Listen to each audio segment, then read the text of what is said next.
अस्सलाम वालेकुम, आप देख रहे हैं प्रोग्राम बनाम सरकार। नाज़रीन, आज का प्रोग्राम फूड पॉइजनिंग के हवाले से है, क्योंकि जैसे कि ईद गुजर चुकी है और बहुत से लोग जो हैं, हम अक्सर बात करते हैं कि हॉस्पिटल्स में रश लग जाता है पेशेंट्स का। उसकी क्या वजह है, क्यों लोगों को फूड पॉइजनिंग हो सकती है, किस तरीके से इससे हम बच सकते हैं और इसके क्या सिम्टम्स हैं, आज के प्रोग्राम में हम आपको बताएंगे। तो आइए शुरू करते हैं आज का बनाम सरकार। नाज़रीन, प्रोग्राम को आगे बढ़ाते हैं। जैसे कि आप जानते हैं, आज हम फूड पॉइजनिंग के हवाले से बात करें। इस पर बात करने के लिए हमारे साथ डॉक्टर सोहा साहिबा मौजूद हैं। इनसे जानते हैं कि फूड पॉइजनिंग से कैसे बचा जाएगा, कौन से ऐसे सिम्टम्स हैं जिसका जो है जब पेशेंट को जो है वो नज़र आते हैं तो डॉक्टर से रुजू करना चाहिए। अस्सलाम वालेकुम। वालेकुम अस्सलाम। तो मुझे सबसे पहले तो ये बताएं कि फूड पॉइजनिंग आखिर है क्या?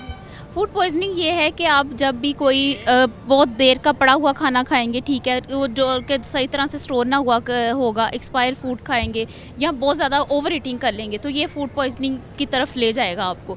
सिम्टम्स आपको ज़्यादातर क्या आएंगे, पेशेंट को पहले तो उसका दिल ख़राब होना शुरू होगा, मतली आएगी, ठीक है, फिर उसके बाद उसको वॉमिटिंग स्टार्ट हो जाएगी और बहुत ज़्यादा अगर बैक्टीरियल इन्फेक्शन साथ हो गया तो उसको बुखार भी हो सकता है साथ में।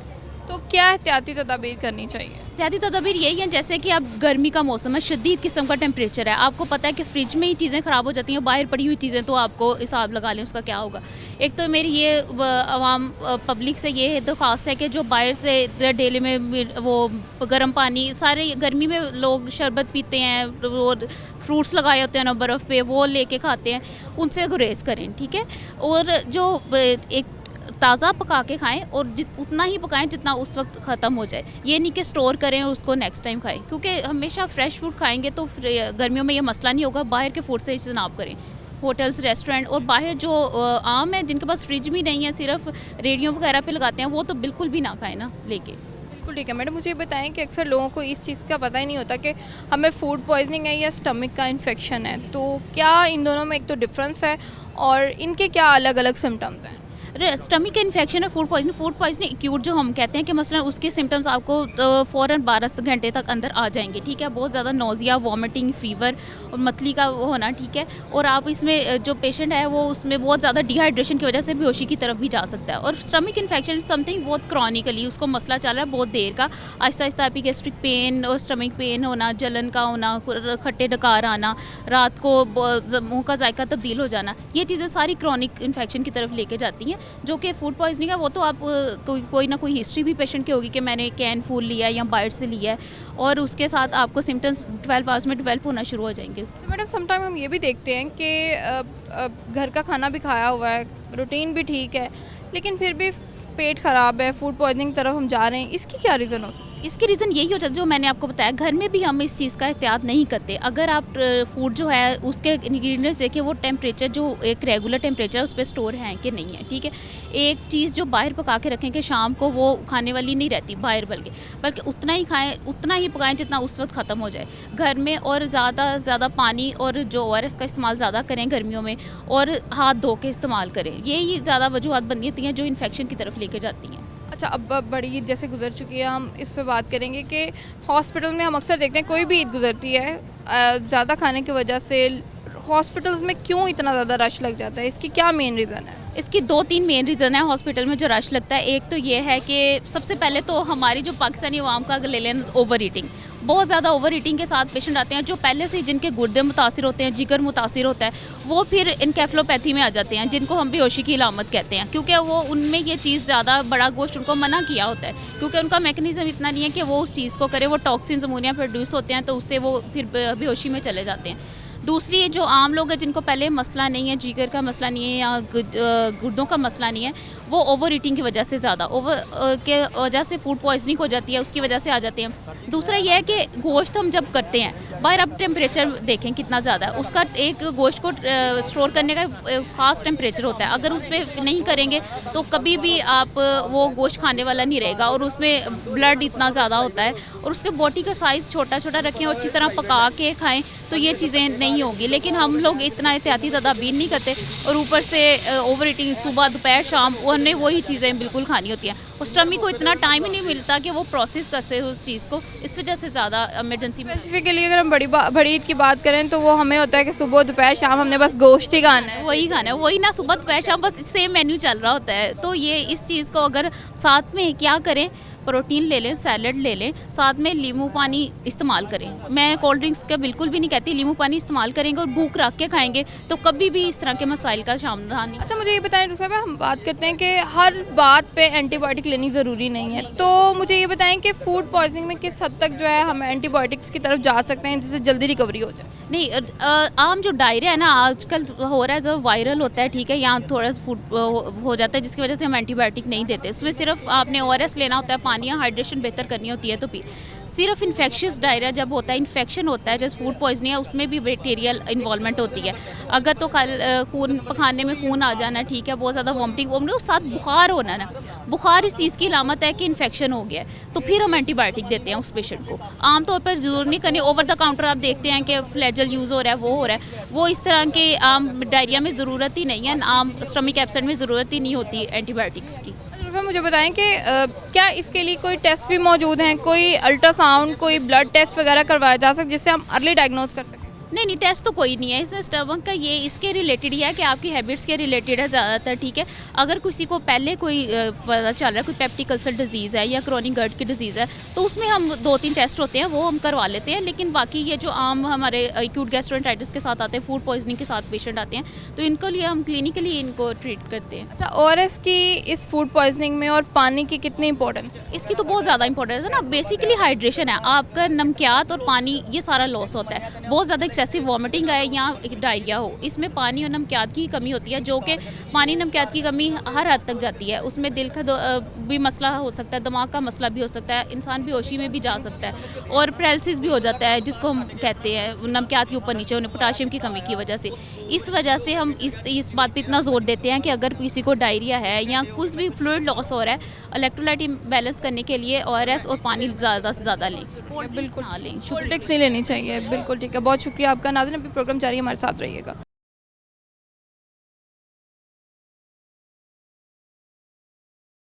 नाज़रीन, प्रोग्राम को आगे बढ़ाते हैं। जैसे कि आप सब जानते हैं, बड़ी ईद गुजर चुकी है और बहुत से लोग जो हैं, हम अक्सर बात करते हैं कि जैसे ही कोई ईद गुजरती है, बड़ी ईद स्पेशली, तो हॉस्पिटल्स में रश लगा होता है, फूड पॉइजनिंग के केसेस बढ़ते हैं। क्या वजह है, क्यों बढ़ते हैं, किस तरीके से अपनी डाइट को जो है आपको कंट्रोल करना चाहिए और कैसे बैलेंस डाइट के साथ आपको जो है वो अपना मील लेना चाहिए? हमारे साथ इस पर बात करने के लिए assistant professor doctor Ahmad Farooq sahab मौजूद हैं। अस्सलाम वालेकुम।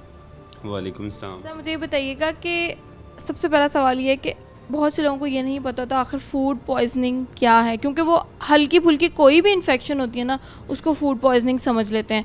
तो आप सबसे पहले तो हमारी ऑडियंस को ये क्लियर करते हैं कि फूड पॉइजनिंग आखिर है क्या?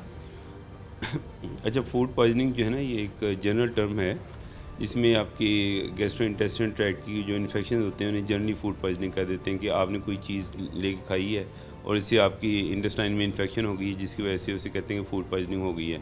अब इसकी डिफरेंट रीज़न्स हो सकती हैं, बहुत सारे बैक्टीरिया ऐसे हो सकते हैं जिनकी वजह से फूड पॉइजनिंग हो सकती है।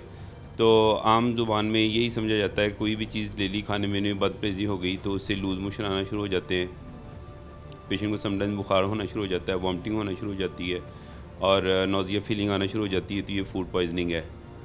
अच्छा, मुझे ये बताएं कि सबसे ज़्यादा कॉमन रीज़न अगर मैं बात करूँ तो क्या देखने को मिलती है?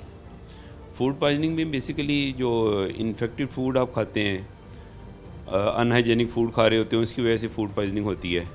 और आगे इसकी डिफरेंट रीज़न्स हो सकती हैं। जो बैक्टीरिया हमारे जिस्म के अंदर दाखिल होते हैं उसकी common cause oral faecal route होते हैं। हम जो खा पी रहे होते हैं, ख़ास तौर से बाज़ार से चीज़ लेके खा रहे हैं या रेडी से लेके खा रहे हैं, उसमें टाइफाइड इन्फेक्शन काफ़ी कॉमन है, जिसकी रीज़न साल्मोनेला टाइफी है।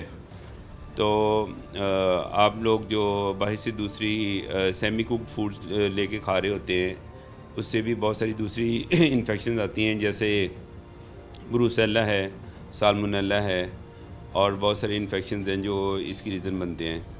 डॉक्टर साहब, हम अक्सर ये भी देखते हैं कि कुछ लोग, जिन लोगों को फूड पॉइजनिंग होती है, वो ये भी कहते हैं कि हमने तो बाहर से कुछ भी नहीं खाया था, हमने तो घर का ही खाना खाया था। तो क्या इसमें कितने % चांसेस हैं कि मोस्टली जो घर के खाने से भी आप इससे इन्फेक्टेड हो सकते हैं? अच्छा, देखिए, इसमें प्रॉब्लम वही है कि अगर आप कोई भी इन्फेक्टेड चीज़ लेके खा रहे हैं या अनहाइजेनिक चीज़ है, घर में भी कोई चीज़ अगर ऐसी बनती है जो प्रॉपर्ली कुक नहीं है और आपने उसमें कोई एक्सीडेंटली चीज़ उसमें चली गई है तो उसमें भी फूड पॉइजनिंग हो सकती है। अच्छा सर, मुझे ये बताएं कि फूड पॉइजनिंग की अगर हम बात करें तो सर्दियों में ये केसेस इतने नहीं मिलते देखने को, लेकिन जैसे ही गर्मियाँ स्टार्ट होती हैं तो हॉस्पिटल्स में रश लग जाता है, बहुत ज़्यादा केसेस इसके रिपोर्ट होते हैं। तो आप क्या समझते हैं कि क्या ये मौसम का भी इसमें रोल होता है? मौसम का बिल्कुल रोल होता है, लेकिन इसके अलावा जो ज़्यादा इम्पॉर्टेंट चीज़ वो ये होती है कि जब हमें लूज़ मोशन, वॉमिटिंग और डिहाइड्रेशन के साइंस आना शुरू होते हैं तो सर्दियों में चूँकि डिहाइड्रेशन के चांसेस कम होते हैं, टेम्परेचर कम होता है, उसकी वजह से पानी की कमी के चांसेस कम होते हैं। जबकि गर्मियों में हमें पानी की ज़्यादा ज़रूरत होती है और पानी इतना ज़्यादा पी भी नहीं रहे होते, इसके अलावा पसीना आ रहा होता है। तो आपको जब फूड पॉइजनिंग होती है, लूज़ मोशन और वॉमिटिंग होती है तो जिस्म से पानी का इखराज होना शुरू हो जाता है, जिसकी वजह से पानी ज़्यादा कम होना शुरू हो जाता है बॉडी में और डिहाइड्रेशन की सीवियरिटी बढ़ जाती है। उसकी वजह से पेशेंट ज़्यादा क्रिटिकल हो जाता है, ख़ास तौर पे जो छोटे बच्चे होते हैं और जो बूढ़े अफराद होते हैं या बहुत सारे ऐसे अफराद जो दूसरी दवाइयाँ वगैरह भी ले रहे होते हैं, उन्हें दिल का मसला है, किसी को शुगर का मसला है, गुर्दों का मसला है, तो वो गर्मियों में उनमें बीमारी की सीवियरिटी बढ़ जाती है। ठीक है डॉक्टर साहब, मुझे बताएं कि कॉमन सिम्टम्स क्या होते हैं और कौन से ऐसे सिम्टम्स पे फ़ौरन से डॉक्टर के पास रुजू करना चाहिए, क्योंकि हमारे ऐसे बहुत से लोग मैंने अपनी खुद देखे हैं, वो जब तक पीक नहीं पकड़ देती उनकी बीमारी, वो हॉस्पिटल या डॉक्टर के पास जाना पसंद ही नहीं करते। देखिए, ये तो आमतौर पे लापरवाही की जाती है, ख़ास तौर पे हमारी पॉपुलेशन की तरफ से। तो जब भी सिम्टम्स स्टार्ट हों तो स्टार्ट ही में आपको स्पेशलिस्ट डॉक्टर के पास जाना चाहिए ताकि उसकी बीमारी का प्रॉपर ट्रीटमेंट हो और टाइमली ट्रीटमेंट हो। जब बीमारी बढ़ना शुरू हो जाती है तो बहुत सारी बीमारियां जिनकी अलामत मिलती जुलती होती हैं, लेकिन बाद में पता चलता है कि ये ख़तरनाक बीमारी थी। अगर खुदा न खास्ता किसी को कोई ऐसी पेचीदा या ख़तरनाक बीमारी है जैसे अंतड़ियों का कैंसर है तो इब्तदाई अलामत तो उसकी भी वैसी ही होंगी। तो वो तो आप डॉक्टर के पास जाएंगे, वो आपके कुछ टेस्ट करवाएगा, अल्ट्रासाउंड करवाएगा, ब्लड टेस्ट करवाएगा, तो उसके बाद तशख़ीस होगी कि आपको ये प्रॉब्लम है। तो इसलिए किसी भी बीमारी की अलामत आ रही हैं तो उसे आपको ईजी नहीं लेना चाहिए, टाइमली डॉक्टर के पास जाएँ और इसका और ट्रीटमेंट। इसके सबसे अर्ली सिम्टम्स कौन से होते हैं?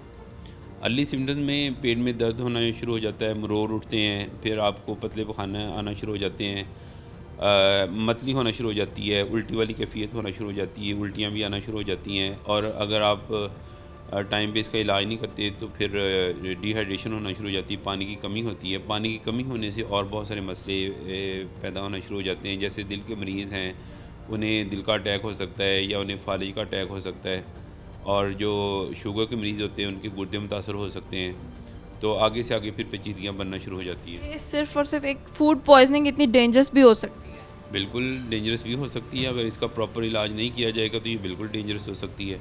अच्छा डॉक्टर साहब, हम अक्सर देखते हैं कोई भी ईद गुजरती है, क्योंकि हम रूटीन से हट के दावतों में बिज़ी हो जाते हैं, हम बहुत ज़्यादा खाना फ़ौरन से इनटेक करते हैं और स्पेशली बड़ी ईद पे गोश्त खाते हैं, जिसकी वजह से बहुत ज़्यादा जो है ये फूड पॉइजनिंग के केसेस होते हैं। तो आप क्या समझते हैं कि आम रूटीन से ज़्यादा तो चलें हम देखते हैं कि होते हैं लोगों को केसेस, लेकिन ईद के बाद केसेस बढ़ने की क्या रीज़न है? एक तो जैसे आपने बात की, मौसम का भी इसमें इफ़ेक्ट है। जैसे अभी जुलाई और अगस्त का मौसम आएगा तो बरसात के मौसम में मक्खियाँ मच्छर बहुत ज़्यादा होते हैं और मक्खियाँ जो हैं वो बीमारी फैलाने में ज़्यादा अहम किरदार अदा कर रही होती हैं, गंदगी फैला रही होती हैं। और इसके अलावा जो हॉट और ह्यूमिड इन्वायरमेंट है ये बैक्टीरियल ग्रोथ के लिए आइडियल टेम्परेचर होता है।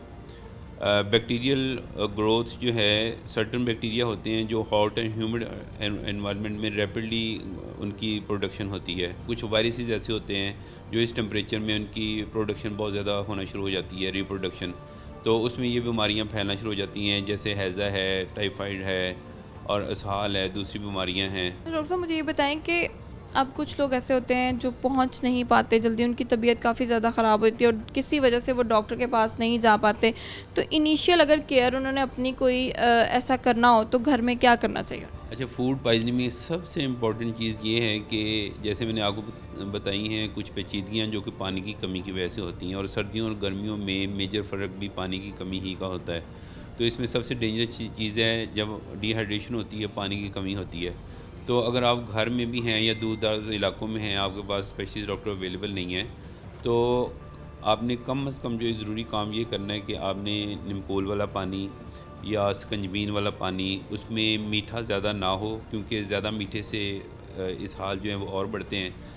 हल्के मीठे वाला पानी, नमकीन पानी जो है वो आप बार बार पीते रहें, और तकरीबन हर आधे घंटे बाद, 1 घंटे बाद 1 गिलास आपने लेना है, ताकि उल्टी और लूज़ मोशन के साथ जो पानी की कमी होती जा रही है उसकी। अच्छा, मैं अगला सवाल अब मेरा यही था कि ओआरएस की जो है वो क्या इंपॉर्टेंस है, क्या आम रूटीन में भी इसको यूज़ करना चाहिए? बिल्कुल, देखिए हाइड्रेशन तो बहुत ज़्यादा इम्पॉर्टेंट है। हाइड्रेशन सिर्फ आपकी जीआई सिम्टम्स को और जीआई डिजीज़ को ही इसी को ठीक नहीं कर रही होती, बल्कि जिन लोगों में गुर्दों के अमराज हैं, किसी को गुर्दों की पथरियाँ बन रही हैं और इश्यूज़ आ रहे हैं, फिर मसाने की इन्फेक्शन हो जाती है, यूरिनरी ट्रैक्ट इन्फेक्शन हो जाती है। जब हम अच्छी मकदार में पानी लेते हैं तो फिर ये सारी बीमारियाँ जो हैं वो हमारे करीब भी नहीं फटकती। अच्छा डॉक्टर साहब, हम अक्सर ये देखते हैं, क्योंकि हम चलें बाहर से फूड की बात होगी, जो छोटे बच्चे होते हैं उसमें मोस्टली ये चीज़ें बहुत ज़्यादा हम केसेस रिपोर्ट होते देखते हैं। तो कैसे इस चीज़ से हम कंट्रोल कर सकते हैं, क्योंकि अब हमें नहीं पता कि बच्चे किस तरीके से जो है वो बाहर से खाना खा रहे हैं या कुछ ऐसी चीज़ उन्होंने खा ली है, तो उसमें फ़ौरी तौर पर क्या अमल होना चाहिए? बच्चों में भी मेजर एलिमेंट डिहाइड्रेशन का होता है, बल्कि बच्चे जो हैं ये ज़्यादा प्रोन होते हैं डिहाइड्रेशन को, क्योंकि वो वैसे अदरवाइज़ वो इतना इंटेक ले भी नहीं रहे होते, ना पानी ले रहे होते हैं, ना दूसरी इंटेक उनकी इतनी होती है। तो इसलिए आप ही को उनका देखभाल करनी पड़ती है, सारा कुछ देखना पड़ता है। जब बाहर की चीज़ें वो ले रहे होते हैं तो उनमें ख़ास तौर पे जो ज़्यादा छोटे बच्चे हैं वो ख़ुद तो बता नहीं सकते, तो उसमें पानी की कमी ना होने दें। उन्हें भी ओआरएस और दूसरे कुछ ऑलरेडी मेड सॉल्यूशंस होते हैं मार्केट में, वो आप उन्हें दे सकते हैं। ऐसे टेस्ट वगैरह या ऐसे कोई अल्ट्रासाउंड वगैरह है जिससे जो है वो अर्ली डायग्नोज किया जा सके? अर्ली डायग्नोसिस तो सिम्टम्स से हम कर लेते हैं। जब कुछ अलामात ऐसी आ रही होती हैं जैसे नौजिया, वॉमिटिंग और लूज़ मोशन वगैरह आ रहे हैं, तो ये फूड पॉइजनिंग की तरफ जा रहे हैं। बाज़ हम कुछ ब्लड टेस्ट ऐसे करवा लेते हैं, जैसे टाइफाइड को रूल आउट करने के लिए हम ब्लड कल्चर करवाते हैं, या हम स्टूल टेस्ट करवाते हैं, स्टूल कल्चर करवाते हैं। अल्ट्रासाउंड की भी हमें ज़रूरत पड़ती है, लेकिन फूड पॉइजनिंग में आमतौर पे अल्ट्रासाउंड के बगैर ही इसकी तशख़ीस हो जाती है। अच्छा डॉक्टर साहब, जैसे अभी आप बात कर रहे थे कि टाइफाइड, क्या टाइफाइड भी इसकी रीज़न हो सकती है या इसकी वजह से टाइफाइड हो सकता है? जनरली जो हमारी आम लोग टर्म यूज़ करते हैं फूड पॉइजनिंग, यानी खाना खाने से जो कुछ खाया पिया है उससे मेरी अंतड़ियाँ ख़राब हो रही हैं, तो इसमें डिफरेंट काजेज़ हो सकती हैं। उनमें टाइफाइड भी एक हो सकती है, और टाइफाइड एक जहरीला जरासीम है जो बाज़ दफ़ा वबा की शक्ल इख्तियार कर लेता है। इसकी बड़ी वजह यह है कि हमारे जो फूड हैंडलर्स होते हैं इनमें हमें टाइफाइड का टेस्ट लाजमी करवाना चाहिए, जो कि नहीं हो रहा होता। जितने भी रेडियो पे आपने देखे गोलगप्पे बेच रहे हैं, आइसक्रीमें बेच रहे हैं, वो शरबत वगैरह बेच रहे हैं, अगर उनमें ख़ुद को टाइफाइड रहा होगा या उस वक़्त है, तो वो उस वक़्त के उस इलाके के सारे लोगों में टाइफाइड का जरासीम बांट रहे होंगे। तो ये जरासीम बाज़ दफ़ा जानलेवा भी साबित होता है, ख़ास तौर पे छोटे बच्चों में।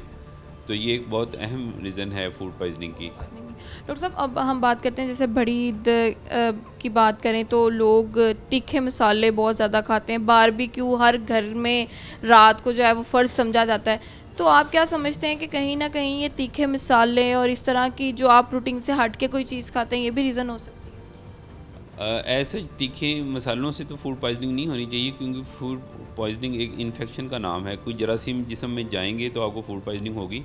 अदरवाइज़ तीखे मसालों से, तेज़ मसालों से मैदे की तेज़ाबियत बढ़ती है आपको। अदरवाइज़ मैदे में जलन, खुराकी नाली में जलन हो सकती है, आप अनकम्फर्टेबल हो सकते हैं, और ज़्यादा मैदे की तेज़ाबियत हो या गैस्ट्राइटिस ज़्यादा हो तो फिर उल्टी वगैरह आपको आ सकती है। तो तेज़ मिर्च मसाले जो हैं वो दिल के मरीज़ों को, शुगर के मरीज़ों को, गुर्दों के मरीज़ों को अवॉइड करना चाहिए। बहुत शुक्रिया सर आपका। नाज़रीन, प्रोग्राम जारी, हमारे साथ रहिएगा।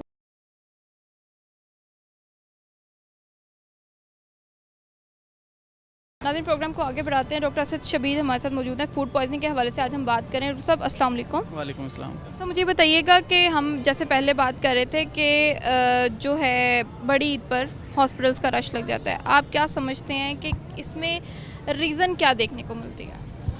इसमें दो तरह की पॉपुलेशन है। एक तो जो पहले ही बीमार होती है, जिनको जिगर का इशू है, मैदे का मसला है, शुगर का मसला है, बाकी कोई और मसले मसाइल चल रहे हैं। दूसरी होती है जो नॉर्मल पॉपुलेशन है।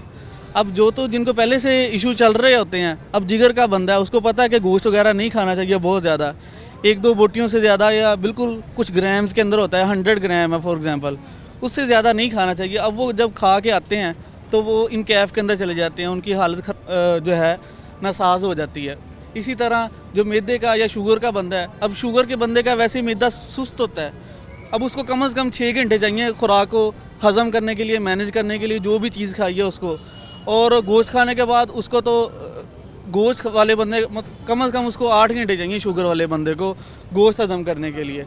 तो पहले तो उसको थोड़ा सा खाना चाहिए और उसको हज़म करना है। अब एक चीज़ खा के उसके बाद ऊपर से वो बार बार कुछ ना कुछ ले ही जा रहे हैं, इस वजह से ये मसला बनता है कि जो है ना, जो पहले से बीमार बंदे हैं वो मज़ीद बीमार होके आते हैं, क्योंकि वो एहतियात नहीं करते, जितना खाना चाहिए उससे ज़्यादा ज़रूरत के साथ खाते हैं। अच्छा, आप कहना ये चाह रहे हैं कि जो ऑलरेडी किसी ना किसी बीमारी का शिकार है उनको फूड पॉइजनिंग ज़्यादा जल्दी जो है वो अटैक करता है। जी, ऐसी बात है। अच्छा, तो ऐसे पेशेंट्स को क्या करना चाहिए? अब सबसे पहले हर बंदे को जो ये फॉर एग्जांपल शुगर का बंदा है या जिगर का बंदा है, ये दो बंदे हैं ना, बहुत ज़्यादा इससे अफेक्टेड होने का ख़तरा होता है इनको। तो जिगर के बंदे को चाहिए कि एक से ज़्यादा बोटी नहीं खानी चाहिए उनको, और जो खाना भी है उसको अच्छे से बॉयल करके, और ये कच्चा गोश्त वो बहुत ज़्यादा मुज़र सेहत होता है, वो कच्चा नहीं खाना चाहिए अच्छे, और जो है ना उसके अंदर मसाले वगैरह बहुत ज़्यादा नहीं खाने। मैं अगला सवाल आपसे यही करने लगी थी कि बहुत से लोग हैं गोश्त तो खाते ही खाते हैं, लेकिन उसमें मिर्ची बढ़ा के लगा के तेज़ मिर्च वाला खाना खाते हैं, तो आप क्या समझते हैं कि ये भी एक वजह है? जी वाकई। और दूसरी एक और मज़े की बात यह है कि ऊपर से वो मतलब कोल्ड ड्रिंक्स पीना शुरू कर देते हैं। अब कोल्ड ड्रिंक है, इससे क्या होगा कि हज़म हो जाएगा, ये बिल्कुल गलत वैसे कॉन्सेप्ट। ये लोगों की साइकी है कि जी उनको ये लगता है कि हम कुछ भी ऐसा वैसा खा लेंगे तो हमें जो है ना वो जल्दी कोल्ड ड्रिंक ऊपर से पी लें तो जल्दी चीज़ें हज़म हो जाती, और बहुत से लोगों की ये साइकी बन चुकी है। तो इसमें कितनी रियलिटी है? असल में वो मज़ीद इसको ना और ज़्यादा ख़राब करती है। वो इस वजह से ख़राब करती है, कोल्ड ड्रिंक्स के अंदर होता है कार्बोनेटेड होती हैं, ये कार्बन डाइऑक्साइड होती है। जब वो लेते हैं, वो जो कार्बन डाइऑक्साइड है वो तो डकार की शक्ल में बाहर आ जाती है, लेकिन जो पीछे है वो सोडा है सारा, वो शुगर है और वो मुज़र सेहत चीज़ है। उसने और ज़्यादा क्या कर देना, मैदे को और ज़्यादा सुस्त कर देना। जो गोश्त पहले से हज़म होना था वो भी हज़म नहीं होगा, तो और ज़्यादा फिर ये है कि फूड पॉइजनिंग की तरफ ये मामला जाता है। तो हम ये सब चीज़ तो रिलीफ मिलता है वक्ती तौर पे, लेकिन है कि वो मैदे को नुकसान पहुंचाएगा और ये लॉन्ग टर्म के अंदर वो फ़ायदा नहीं। ऐसा करना क्या चाहिए कि जिससे हम फूड पॉइजनिंग से बच सकें? फूड पॉइजनिंग से बचने के लिए एक तो कम मिकदार के अंदर खाना चाहिए। अब जो ईद के अंदर जो गोश्त था उसमें वो ये होता है कि जब कुर्बानी की है तो उसको 2 घंटे के अंदर अंदर फ्रीज़र के अंदर रखना है। अब 6 घंटे पहले गोश्त बाहर पड़ा रहा है, उसके अंदर वो मसला बैक्टीरिया वगैरह आना शुरू हो जाते हैं। 2 घंटे के अंदर अंदर उसको ना फ्रीज़र के अंदर रखना है, पहली तो बात है। और वो तकरीबन 2-3 हफ्ते से ज़्यादा, अब यहाँ पे 2-2 महीने गोश्त चल रहा होता है ईद का, वो भी बात गलत है। 2 हफ्ते से ज़्यादा गोश्त नहीं जाना चाहिए। तीसरी बात यह है कि कम मिकदार के अंदर खाना चाहिए, और चौथी बात यह है कि उनको ना अच्छे से पकाना चाहिए, कच्चा गोश्त नहीं होना चाहिए। नहीं होना चाहिए। अच्छा, अगर हम बात करते हैं कि जैसे अभी हम बात करें कि ईद उल अज़हा के बाद केसेस बहुत ज़्यादा बढ़ जाते हैं, तो कौन से ऐसे केसेस हैं जो बहुत ज़्यादा, आप जो कहते हैं कि सिम्टम्स जो हैं वो बहुत ज़्यादा पेशेंट्स में देखने को मिलते हैं आपको? एक तो सिंपल है ना, डिस्पेप्सिया के साथ आते हैं कि खाना खाया है तो गोश्त वगैरह खाया है, चीज़ें बाकी और भी खाई हैं, तो उसकी वजह से मैदे में दर्द हो रही है, डकार आ रहे हैं, वॉमिट आ रही है। लेकिन यह है कि इसमें चलें, ये मैदे के सिम्टम हैं, इनको सिंपली डील कर सकते हैं मैदे के कैप्सूल से या मैदे के सिरप से, और या अगर तबीयत और ज़्यादा डिस्टर्ब है तो फिर डॉक्टर से भी रुजू कर सकते हैं। लेकिन साथ जो आगे अगर मैदे से नीचे काम जाता है फूड पॉइजनिंग की तरफ, उसके अंदर होता है कि डायरिया के साथ पेशेंट आता है। उसमें अगर तो इसमें 2-3 वार्निंग साइन होते हैं। अगर तो सिंपल डायरिया तो उसके अंदर तो हमने बस यही करना है कि हाइड्रेशन पूरी करनी है, वो 1 दिन के अंदर अंदर बेहतर हो जाता है। अब खाना खाने के अगर 2-3 घंटे के अंदर अंदर अलामत आना शुरू हुई हैं, गोश्त खाने के बाद या किसी भी खाने के बाद 2 घंटे के अंदर अलामत आना शुरू हुई हैं, वो है सिंपल, वो होता है टॉक्सन इंड्यूस्ड होता है। को जो पहले से बने बनाए टॉक्सन है वो अंदर आए हैं, तो उसमें होता है कि टॉक्सन निकल जाएगा जब वो उल्टी के ज़रिए से या स्टूल के ज़रिए से, तो बंदा ठीक हो जाएगा। लेकिन अगर खाना खाए हुए 10 घंटे हो गए हैं, अब वो पेट दर्द भी हो रही है, उसको बुखार भी हो रहा है, उसको उल्टियाँ भी आ रही हैं पेशेंट को, साथ उसको मोशन भी आ रहे हैं, इसका मतलब है कि वो पहले से बने हुए टॉक्सन या वो नया इन्फेक्शन डेवलप हुई है पेट में। जब इन्फेक्शन डेवलप होगी, जो पेशेंट घर में कर सकता है वो ये कर सकता है कि हाइड्रेशन पूरी रखे, ORS वगैरह पिए, नींबू पानी पिए, स्कंजी वगैरह ये चीज़ें यूज़ करे। लेकिन फीवर अगर ज़्यादा तो डॉक्टर से रिजू करना चाहिए। उससे ये होता है कि एंटीबायोटिक वगैरह की तब ज़रूरत पड़नी है जब उसको इन्फेक्शन डेवलप हो गई या फीवर डेवलप हो गया, एब्डोमिनल पेन साथ डेवलप हुई है। बिल्कुल ठीक है। मुझे ये बताएं कि हम अक्सर देखते हैं कुछ पेशेंट जिनको बहुत ज़्यादा सीवियर फूड पॉइजनिंग होती है। अब ORS की हम बात करें तो वो जब कुछ भी खाते पीते हैं ना तो उनके पेट में वो चीज़ टिकती है, तो मतलब लिक्विड भी अगर वो ले रहे हैं ना तो उसी टाइम उनको या तो वॉमिट आ जाती है या उनको जो है और मसला स्टार्ट हो जाता है। तो उस सूरत हाल में क्या करना चाहिए? अब इसमें तो ज़ाहिर बात, अगर नहीं कोई चीज़ अंदर जा रही तो इसमें तो आईवी जो है ना उसको ट्रीटमेंट चाहिए होती है, हॉस्पिटलाइज होना चाहिए पेशेंट को, और आईवी हाइड्रेशन और आईवी एंटीबायोटिक्स हॉस्पिटल में एडमिट होना चाहिए पेशेंट। बेड की वजह से वो IV ड्रिप्स जो हैं उसके बाद उसकी तरफ हम जाएंगे। बहुत शुक्रिया आपका। नाज़रीन हमारे साथ रहिए, भी प्रोग्राम जारी है।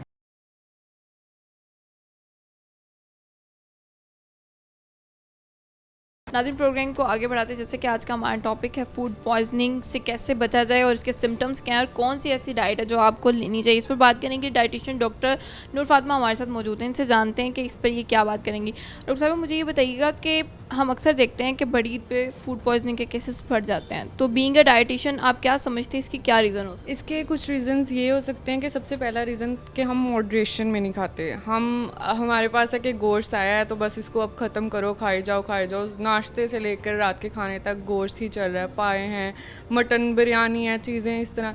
तो मुतदिल इतदाल में चीज़ें नहीं यूज़ की जाती। मॉडरेशन इज़ द की ना।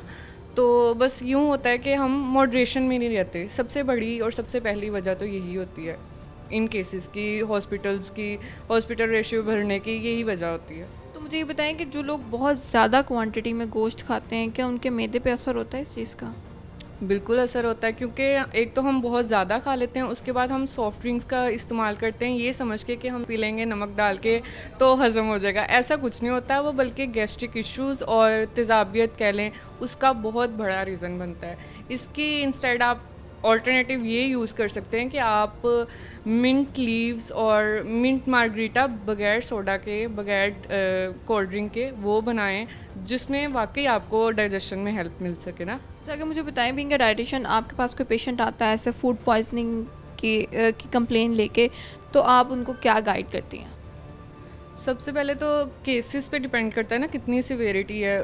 फूड पॉइजनिंग के केसेस में तो हम बिल्कुल लिक्विड सेमी सॉलिड इस डाइट पे रहते हैं ना, तो सबसे पहले तो उनकी रिहाइड्रेशन कंप्लीट करनी होती है। उनको ORS रिकमेंड करते हैं, ओरल रिहाइड्रेशन सॉल्यूशन।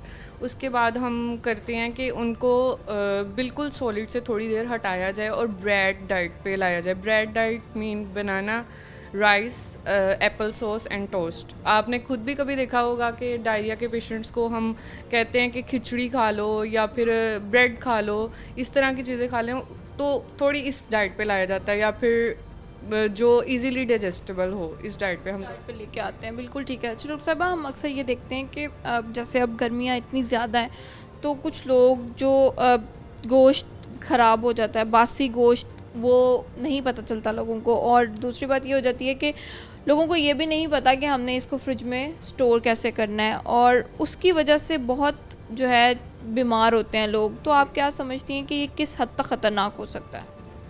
ये सबसे पहला ही वजह बन सकती है स्टोरिंग। हमें स्टोरेज का तरीका नहीं आता। सबसे पहली बात तो ये कि हमें जो गोश्त होता है ना, जो भी मीट है, हमें वो सबसे बेस पे रखना चाहिए। उसको कोई भी चीज़ उसके नीचे नहीं होनी चाहिए, क्योंकि अगर लाइट बंद होती है, कोई भी ऐसी वजह बनती है, ब्लड ड्रिप करता है, तो वो उस चीज़ में कंटेमिनेशन आ जाती है। बजाय कि गोश्त से हमें पॉइजनिंग हो, हमें उन चीज़ों की वजह से पॉइजनिंग हो जाती है। लाइक हमने लहसुन अदरक फ्रीज़ किया होता है, टमाटर, कोई काफ़ी चीज़ें फ्रीज़ की होती हैं, तो वो जब ब्लड ड्रिप होता है ना, तो उसकी वो भी मेन कॉज बन सकता है। और दूसरी वजह ये होती है कि हम जल्दी उसको संभालने की नहीं करते।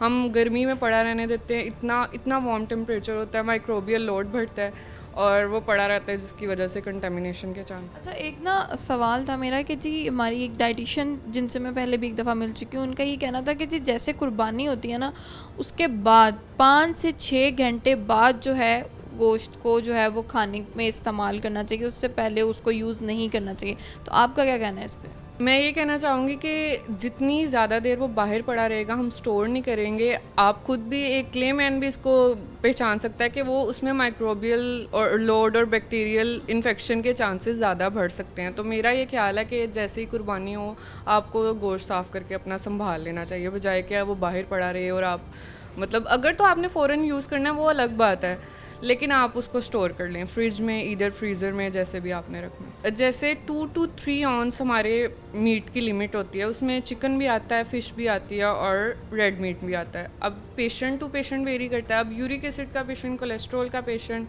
या हार्ट डिजीज़ का पेशेंट इतना ज़्यादा लेगा तो वो तो फिर उसके लिए मसला करेगा ही ना। तो ये है कि कुछ चीज़ें होती हैं कि आप सैलड का यूज़ ज़रूर करें, जो कि हम भूल जाते हैं। एक तो वो फाइबर का बहुत रिच सोर्स है, दूसरी बात ये है कि आपकी डाइजेशन में हेल्प करेगा।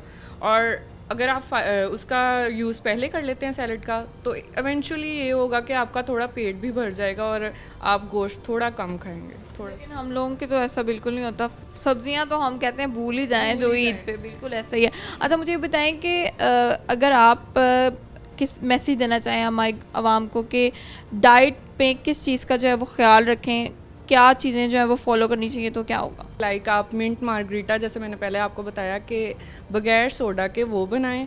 उसके अलावा आप चटनियों का इस्तेमाल करें जिसमें पुदीना और हरा धनिया ज़रूर हो, इमली, आलू बुखारे की चटनी हो, इस तरह की चटनियों का इस्तेमाल करें ताकि आप की डाइजेशन में हेल्प हो सके ना। कुछ ना लोग स्पाइसेस बहुत ज़्यादा पसंद करते हैं, तो आप क्या समझती हैं कि इसको कंट्रोल करने के लिए आप बिना डाइटिशियन क्या सजेस्ट करती हैं?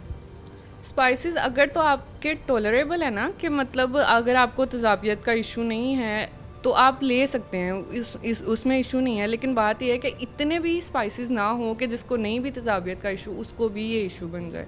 तो आप, मेरा नहीं ख्याल कि आप इतने स्पाइसेस यूज़ करने चाहिए। ठीक हो गया, बहुत शुक्रिया। नाज़रीन, आज का प्रोग्राम आपने देखा, फूड पॉइजनिंग से बचाव के लिए कौन सी एहतियाती तदाबीर जो है वो हमें करनी चाहिए, डॉक्टर्स की आपने राय भी जानी होगी। इसी के साथ मुझे और मेरी टीम को दीजिए इजाज़त। मिलते हैं आपसे अगले प्रोग्राम में। अल्लाह हाफ़िज़।